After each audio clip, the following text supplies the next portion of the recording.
I like and subscribe to Dino Wall, shorts and videos. This is, yeah, let's proceed. By the time each of them understood. I'll leave comments, commentary, whatever you want to call it, on other people's hikings, because I go wild camping myself, so I don't know the dangers and everything else like that. So without further ado, let's make the video. Already subscribed and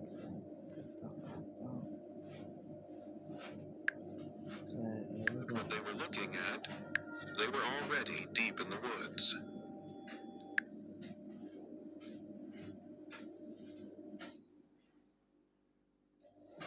Detail and empty in the one that mattered. By the time each of them understood what they were looking at, they were already deep in the woods. This is Obscure Nights, where the cases nobody talks about get told the way they actually happened. Something connects all three of these encounters that none of the hikers understood until they were safely away from the trail. Not what they saw. When they saw it, each of them realized something was wrong at the exact moment they made a specific kind of decision. I am going to hold that until the end, because once you hear it, the three stories stop being separate accounts and become one. Interesting, guys. 16 days into my through hike, and I had gotten used to trail friends. That is what AT hikers call them. Trail friends. People you meet at shelters or water sources who end up walking at your pace for a day or two before your schedules diverge. The culture of the trail is built on that kind of easy, temporary companionship. You share miles with strangers, and then you do not. And that is the nature of the thing. I had met and parted with probably a dozen people in 16 days, and thought nothing of it. October 14th, 2019. I was in the Blue Ridge section in Virginia, 2 days south of Waynesboro, moving through a dense hardwood section that had turned fully in the fall. The kind of color that makes you stop walking just to look at it. I had been alone since morning when I became aware of footsteps behind me. Not immediately behind, maybe 30 feet back. The pace matched mine exactly. Not in the way a hiker falls into your rhythm naturally over time, but immediately, from the first moment I noticed them. Already synchronized, as if the pace had always been there, and I just started hearing it. I turned around. A figure, male, presenting. Full through hiker setup. Pack, trekking poles, trail-worn clothing. He raised a hand in the standard trail greeting. I raised mine back and slowed slightly so he could catch up. He fell into step beside me. He said his name was Callum. Said he had been on trail since Georgia. Talked about the weather, the shelter conditions ahead, the specific section we were walking through. All of it correct. All of it the kind of conversation that happens on that trail 100 times a day. We walked for about 40 minutes. Then I asked him something specific. I asked him which shelter he had stayed in 2 nights ago. I was trying to work out if we had been at the same one. He told me the name of the shelter. Then, 20 seconds later, without any prompt, he told me the name of the shelter again. The exact same sentence, word for word. I thought I'd misheard. I said, "Sorry, you said that already." He looked at me. And I want to be careful about how I describe what happened in his face in that moment, because I have tried to describe it many times and always come back to the same word. Nothing happened. There was no reaction. Not confusion, not embarrassment, not the small social adjustment a person makes when they realize they have repeated themselves.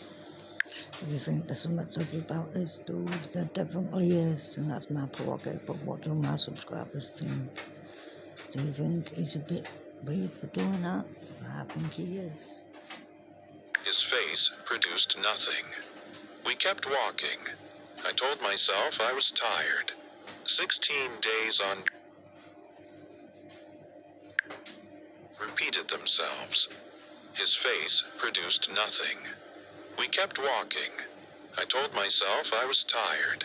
16 days on trail does something to your head. But then I noticed the footsteps. His trekking poles were hitting the ground in perfect alternating rhythm with mine. Not similar, identical. Wow. Right pole with my right foot, left with my left. The exact same pressure, the exact same interval. I have hiked with a lot of people. Nobody naturally falls into that kind of mechanical synchronization. It is not how human movement works. Oh, that's why. Two people walking together create a rhythm that is close but never exact because human gait has variation built into it.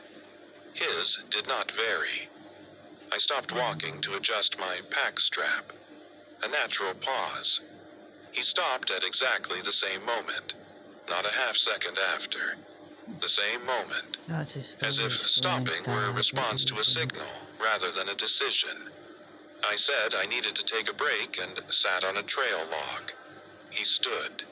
He did not sit, did not shift his weight, did not do any of the small movements a person does when they are standing still.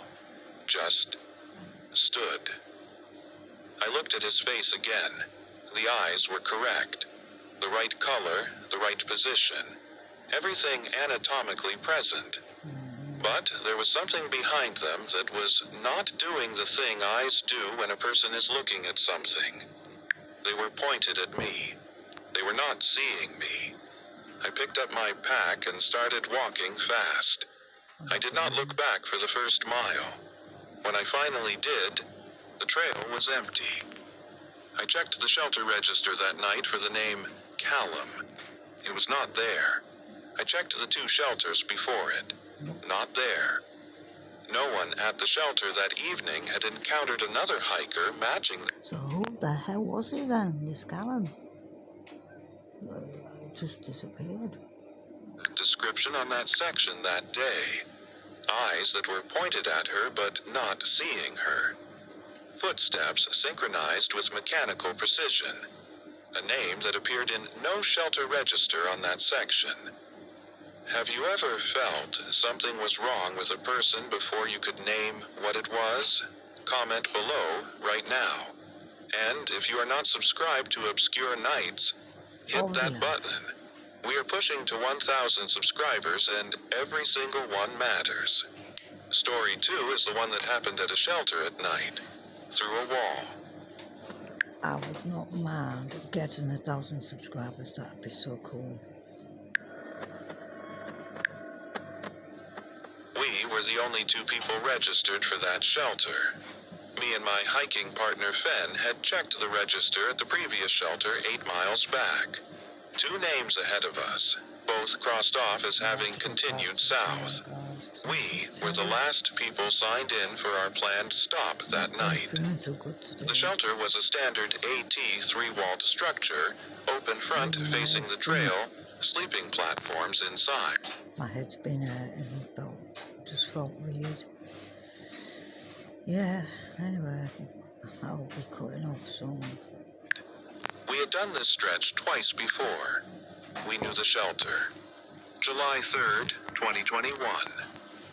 We arrived around 6, cooked outside while the light lasted, got into our sleeping bags by 9. The kind of night that feels earned. 8 miles of hard trail, good food, the specific exhaustion that makes a sleeping bag feel like the best thing in the world. I woke at 1:30 a.m. to voices. Conversation. A male voice from outside the shelter, from the open front side, talking at a normal conversational volume about the trail ahead. Distances. Water sources. The shelter conditions at the next stop. I lay still and listened, assuming late arrivals had come in after we were asleep. Fen was awake too. I could tell from her breathing. The voice talked for several minutes. Then it said something that pulled me fully awake. It said my name. Not Fen's name. Mine. Dropped into the middle of a sentence about water sources as if it had always been part of the conversation. A sentence that now included my name where a generic pronoun had been. I sat up. Fen was already sitting up. We listened. The voice continued, still talking about the trail, still at conversational volume. And then we both heard it simultaneously. A sentence we had said to each other at dinner. Word for word, the same sentence, our words, coming back to us from outside the shelter in a voice that was not either of ours.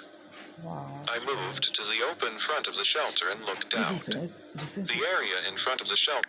I think it could be extraterrestrials or a Mendigo or a skinwalker even. Who knows? The subscribers definitely subscribe to this channel. And it's pretty good. Top marks, my friend. If I encounter anything when I go wild camping like that, wow, I'll try and get it on video. It was empty. Because I'm always doing my YouTube. And I'm not about. Oh no, it's turning that, so there we go. No going left and right. The standard clearing. The fire ring cold. Nobody there. And then I heard the breathing. From the right side. Going left and right. The standard clearing. The fire ring cold. Nobody there. And then I heard the breathing. From the right side of the shelter. The solid wall side. Someone, something, was standing flush against the outside of the right wall. I could hear it breathing with the specific rhythm of a person who is trying to breathe quietly, controlled, deliberate. I told Fen. She was already on her phone. No signal, which we had known. We stayed at the back of the shelter for 2 hours. The breathing continued for approximately 40 minutes. Then it stopped. At 3:45 a.m., we left. Packed in the dark and walked out with headlamps, 4 miles to the nearest road crossing. In the daylight, we went back with 2 other hikers we met at the road. We checked the right side of the shelter wall. The ground there holds prints well. It is soft and slightly damp from a small overhang drip line above it. There were no prints. Not compressed ground, not disturbed leaf matter. Nothing that indicated anything had been standing flush against that wall for 40 minutes in the middle of the night. Fen and I have talked about this many times since. The detail we keep returning to is not the breathing. It is our sentence. The one from dinner.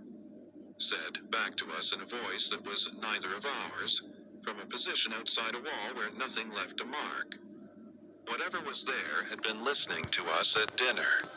3 hours before we heard it. It had been there the whole time.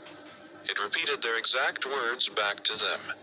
It breathed against a wall for 40 minutes and left no prints. It had been listening since dinner. What do you think was outside that shelter wall? Drop your theory in the comments right now. No, And if this is the kind of story that keeps you up, subscribe to Obscure Nights.